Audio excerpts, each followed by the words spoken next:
See, the next topic we are going to discuss is biochemical oxygen demand. In short form, we also say biochemical oxygen demand as BOD value.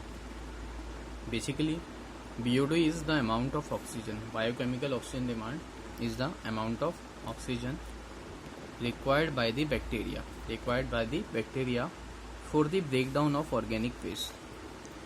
For the breakdown of organic waste in a certain volume of sample of water is called BOD.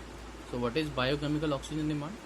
It is the amount of oxygen required by the bacteria for the breakdown of organic waste in a certain volume of sample of water is called BOD. See, basically BOD biochemical oxygen demand is a measure of amount of dissolved oxygen. So BOD is a measure of amount of dissolved oxygen that would be needed by the microorganism to oxidize the organic compounds. So basically BOD is a measure of amount of dissolved oxygen that will be needed by the microorganism to oxidize the organic compounds. See, what is the limit of BOD? So basically the clean water would have a BOD value of less than 5 ppm. So if BOD value is less than 5 ppm, then water is considered as clean water. Whereas in case of highly polluted water, for example river, lake, ponds, etc., in case of highly polluted water, the BOD value is at least 17 ppm. So it may be 17 ppm or more. So two limits of BOD we have defined.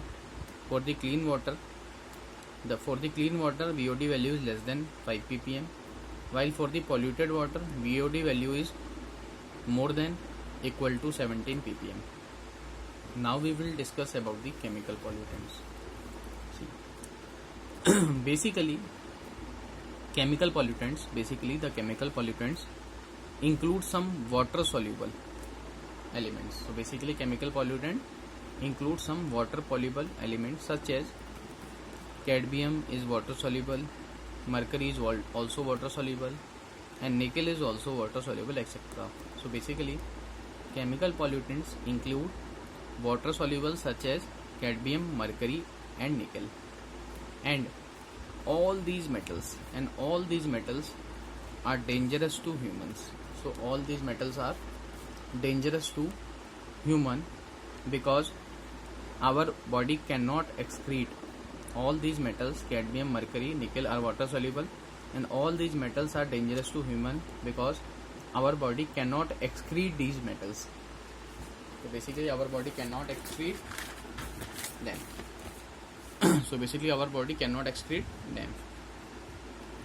So when the time increases, over the time the concentration of these metals crosses the tolerance limit. So over the time the concentration of these metals, cadmium, nickel, mercury, will cross the tolerance limit, and these metals may damage kidney, central nervous system, liver, etc.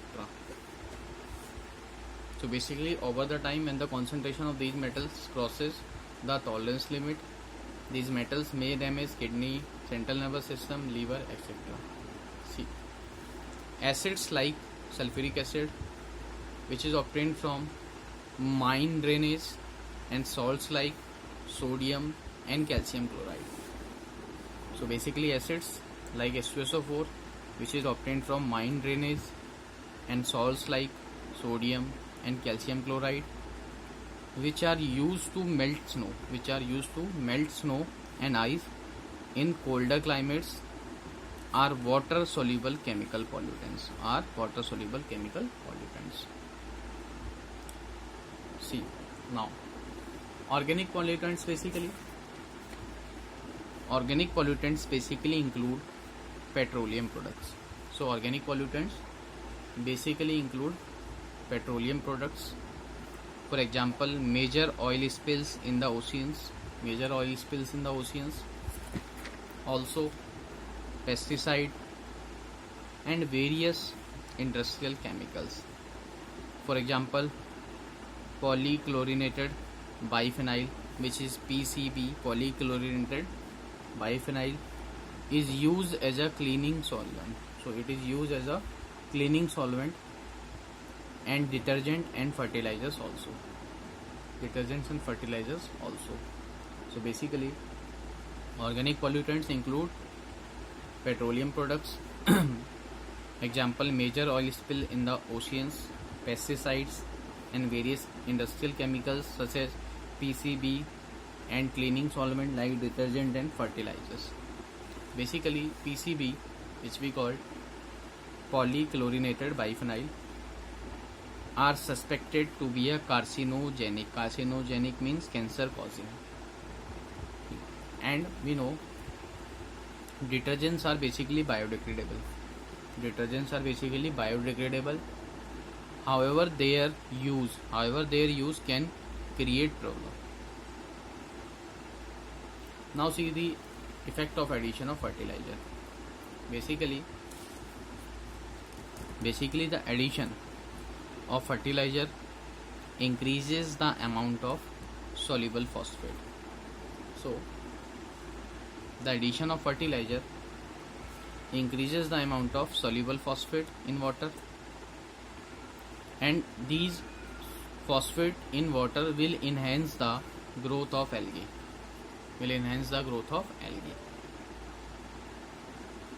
Now see, so basically due to growth of algae,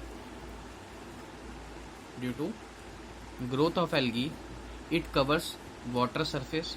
Due to growth of algae, it covers water surface, and by covering the water surface, it reduces the oxygen concentration in water.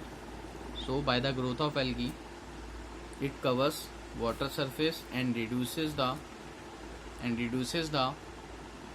oxygen concentration in water. So this basically, when oxygen concentration reduces, so this will leads to the anaerobic condition. Commonly which with accumulation of obnoxious decay and death.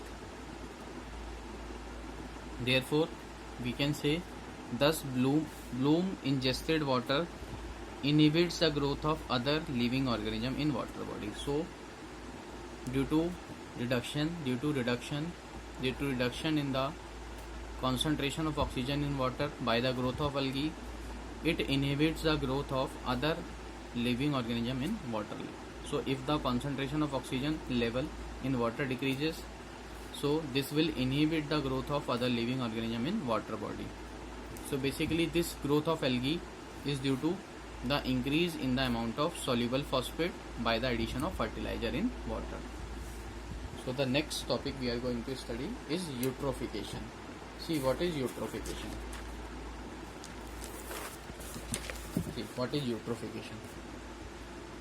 Basically, eutrophication is the process.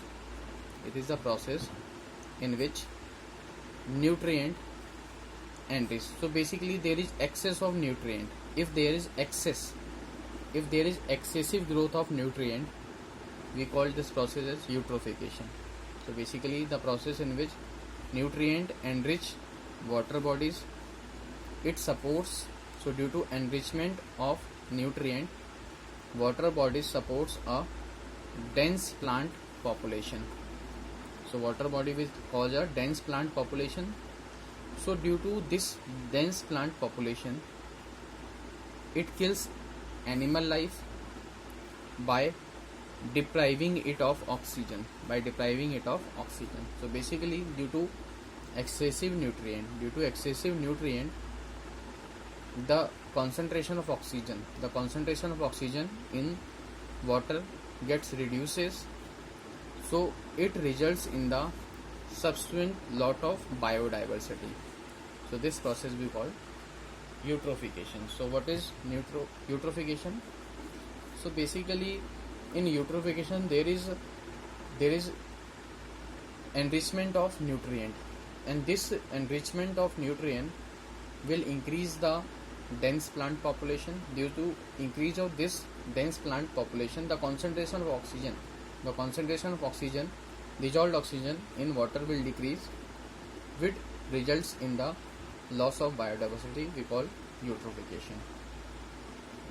Now we will discuss the international standards for the drinking water. What are the international standards for the drinking water? See, basically international standards for drinking water. First we will study about fluoride. So according to international standards for drinking water, we will see the concentration of fluoride. Basically, drinking water should contain fluoride ion concentration up to 1 ppm or 1 milligram per decimeter cube. So this is the international standard of fluoride ion in the drinking water. So according to international standard, drinking water should contain fluoride ion concentration up to 1 ppm, also we can say 1 milligram per decimeter cube. See, the deficiency of fluoride.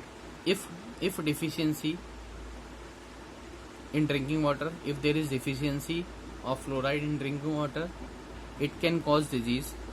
It can cause disease such as decay of tooth. It can cause disease such as decay of tooth. So basically, the fluoride ion F minus ion, F minus ion make the enamel on teeth much harder by converting the hydroxyapatite,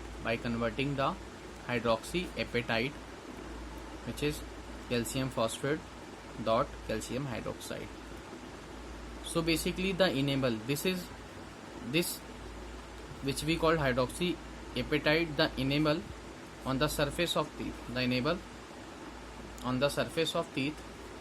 into much harder fluoroapatite. So it converts basically the F minus ion, fluoride ion concentration in drinking water may cause, if there is deficiency of fluoride ion, so it may cause disease such as tooth decay. This fluoride ion basically make the enamel on teeth much harder by converting hydroxyapatite. By converting this hydroxyapatite, the enamel on the surface of teeth into much harder fluoroapatite. So the enamel on the teeth becomes much harder by converting hydroxyapatite. So basically in hydroxyapatite there is calcium hydroxide, but in fluoroapatite there is calcium fluoride, and the enamel of tooth and the enamel on the surface of teeth becomes much harder. So we have done the fluoride international standards for drinking water. Fluoride we have done. So basically, if the fluoride ion concentration is above 2 ppm, if the F minus concentration becomes above 2 ppm, then it causes brown mottling of teeth. Similarly, excess fluoride over 10 ppm cause harmful effect to the bones and teeth. So this is basically all about the fluoride ion concentration. When the F minus concentration is above 2 ppm, it causes brown mottling of teeth, and also if there is excess fluoride ion above 10 ppm, it may cause harmful effect to the bones and teeth. So basically F minus ion makes the enamel of teeth much harder by converting hydroxyapatite into much harder fluoroapatite. See, now we are going to discuss international standards for the next metal, which is lead. See, basically the upper standard limit according to international standards, the upper standard limit of lead concentration is about 50 ppb. So basically it is parts per billion. It is parts per billion, B. So the above standard, so the upper limit standard limit of lead concentration is about 50 ppb, 50 parts per billion. And also the concentration of lead may damage kidney, liver and reproductive system, because we know lead is soluble in water and we cannot excrete lead. Now see the another according to the international standards. So basically the next is sulfate. Basically the excessive concentration of sulfate according to international standard is more than 500 parts per million. So basically the excessive concentration of sulfate, which is more than 500 ppm, may cause laxative effect. So it may cause laxative effect. Now see the next according to the international standards. See, basically the next is nitrate. According to international standards, international standards, the maximum nitrate is 50 ppm. So the maximum of nitrate according to international standard is 50 parts per million. And we know excess nitrate in water can cause disease such as methemoglobinemia. So this disease, methemoglobinemia, we also call blue baby syndrome. So the maximum of nitrate is 50 ppm according to international standards, and if there is excess nitrate in water, it can cause disease such as methemoglobinemia. So this disease, methemoglobinemia, we also call blue baby syndrome. See the concentration of other metals according to international standards.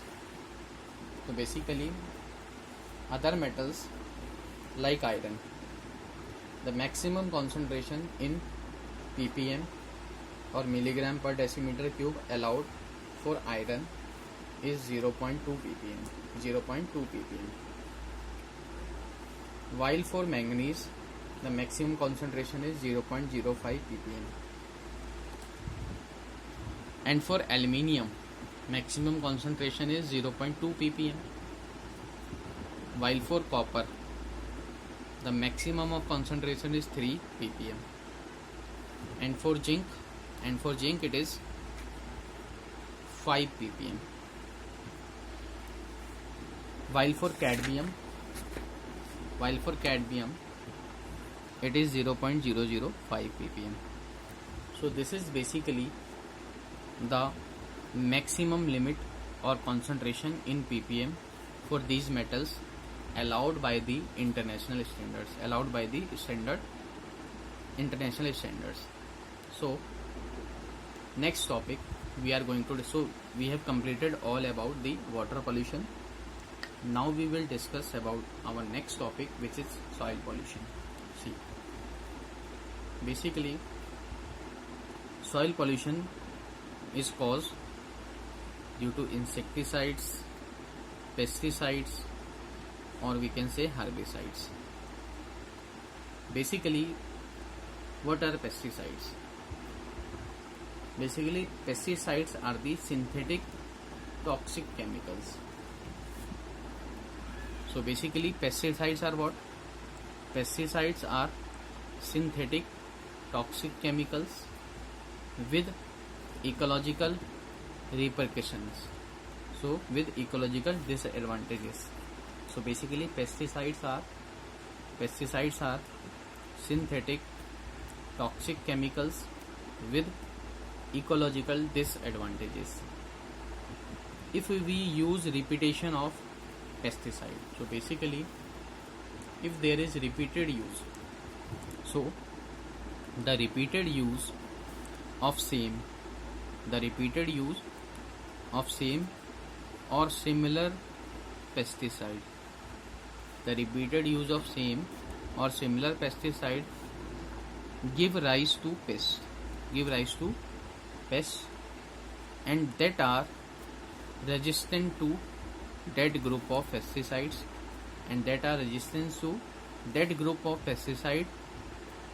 thus it makes the pesticide ineffective. So as we know, pesticides are what? Pesticides are basically synthetic toxic chemicals with ecological disadvantages.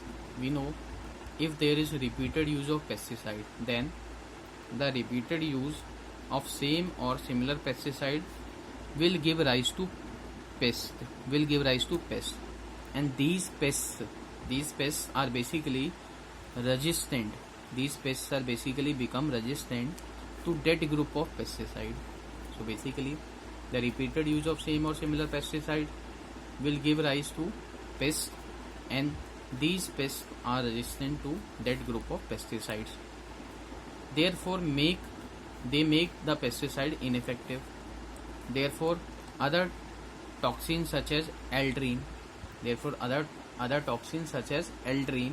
and dieldrin are introduced. So, as due to the rise of pest, and this rise of pest which is resistant to that group of pesticide, this makes the pesticide ineffective, due to which other organic toxins like aldrin and dieldrin will introduce. So due to which aldrin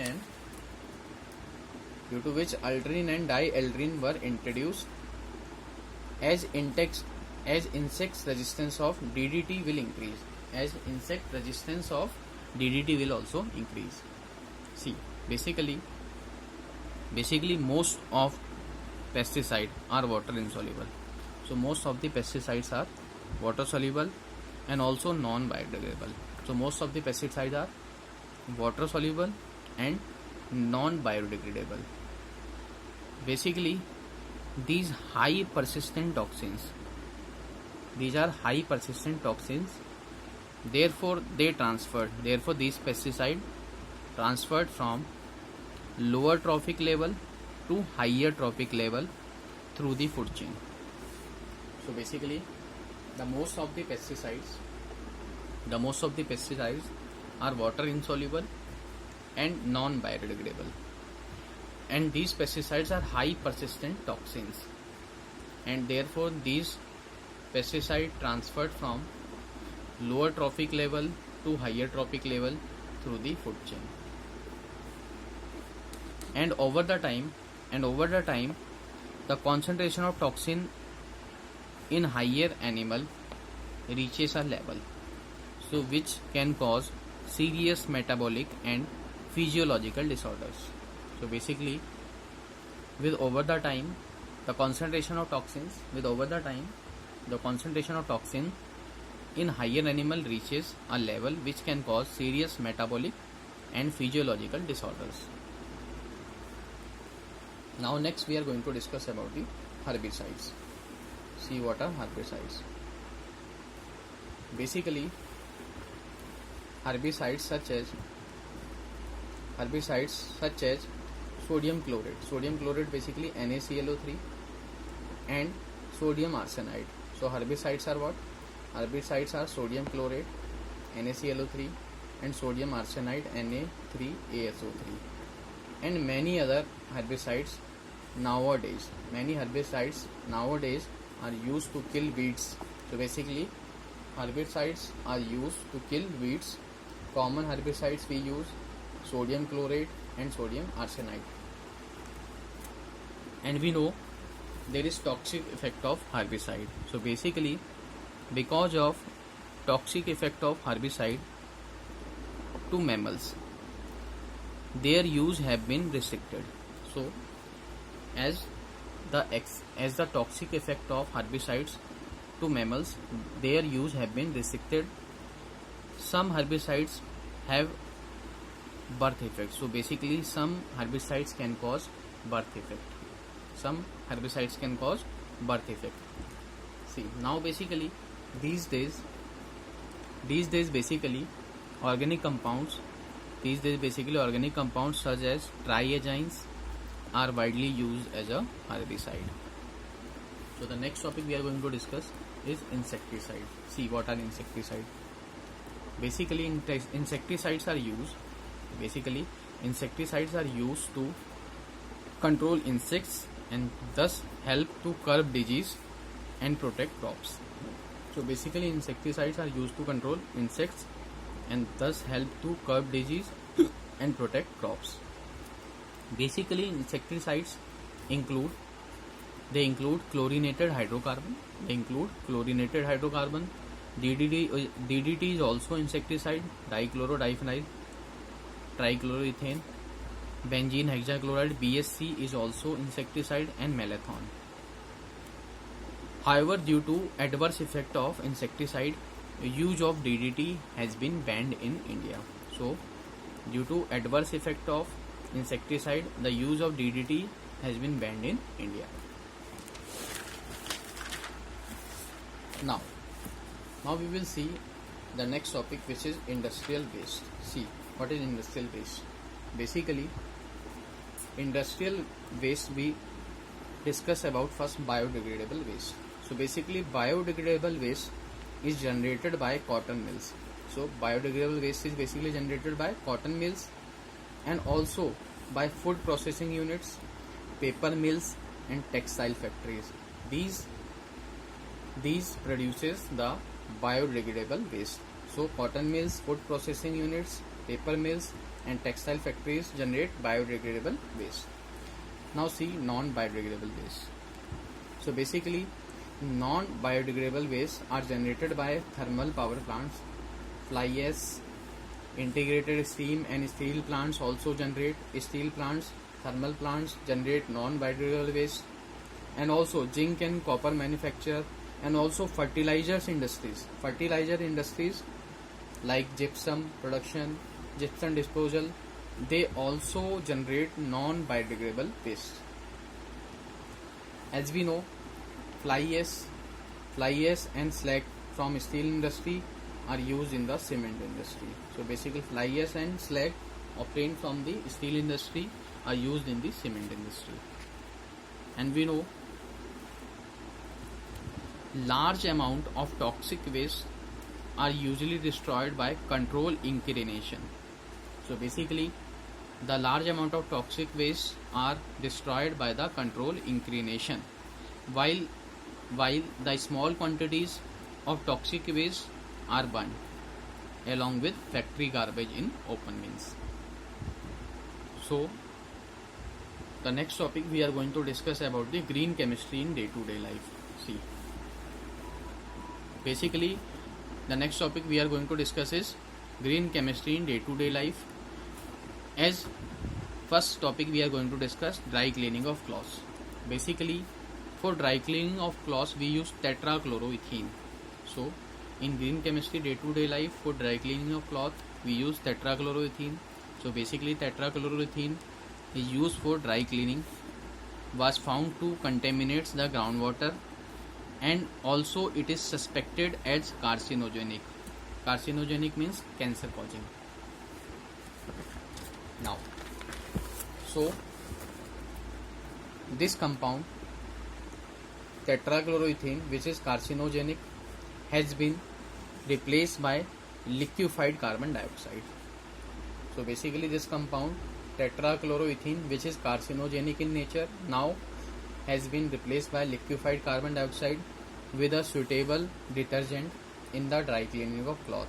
So this use of carbon dioxide with suitable detergent will result in less harm to groundwater. So this is the green chemistry used in the dry cleaning of cloth.